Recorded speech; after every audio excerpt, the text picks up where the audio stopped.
नमो तस्स भगवतो अरहतो सम्मा सम्बुद्धस्स। नमो तस्स भगवतो अरहतो सम्मा सम्बुद्धस्स। नमो तस्स भगवतो अरहतो सम्मा सम्बुद्धस्स। यमकवग्गो मनो पुब्बंगमा धम्मा मनो सेठा मनोमया मनसा चे पदुत्थेन भासति वा करोति वा ततो नं दुःखमन्वेति चक्कं ववहतो पदं। मन सभी प्रवृत्तियों का प्रधान है। सभी धर्म मन से ही उत्पन्न होते हैं।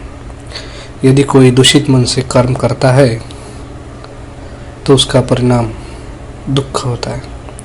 दुख उसका अनुसरण उसी प्रकार करता है जिस प्रकार बैलगाड़ी का पहिया बैल के खुर के निशान का पीछा करता है। चक्षुपाल की कथा। स्थान जेतवन श्रावस्ती। एक दिन भिक्षु चक्षुपाल जेतवन विहार में बुद्ध को श्रद्धा सुमन अर्पित करने आया।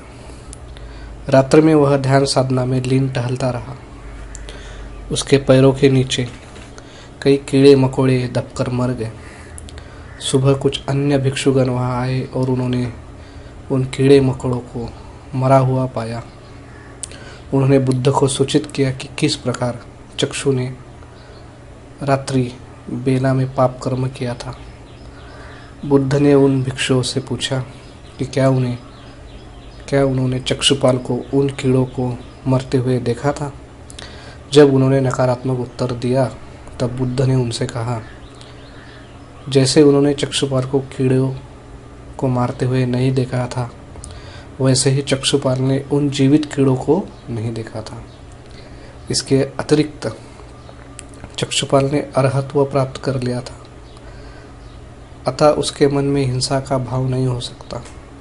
इस प्रकार वह निर्दोष है। भिक्षुओं द्वारा पूछे जाने पर कि अरहत प्राप्त होने के बावजूद चक्षुपाल अंधा क्यों था, तो बुद्ध ने कथा सुनाई। बुद्ध ने कहा, अपने एक पूर्व जन्म में चक्षुपाल आंखों का चिकित्सक था। एक बार उसने जानबूझकर एक महिला रोगी को अंधा कर दिया था। उस महिला ने वचन दिया था कि अगर उसकी आंखें ठीक हो जाएगी तो वह अपने बच्चों के साथ उसकी दासी बन जाएगी और जीवन पर्यंत उसकी गुलामी करेगी।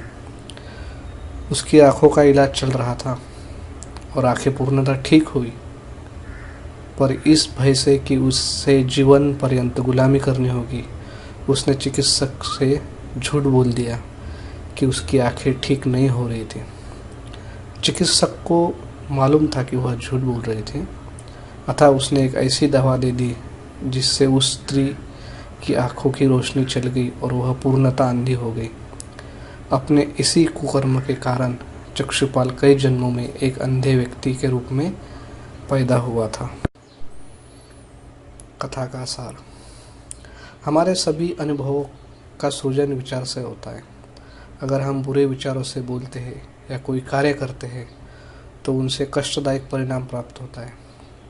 हम जहाँ कहीं जाते हैं बुरे विचारों के कारण बुरे परिणाम ही पाते हैं।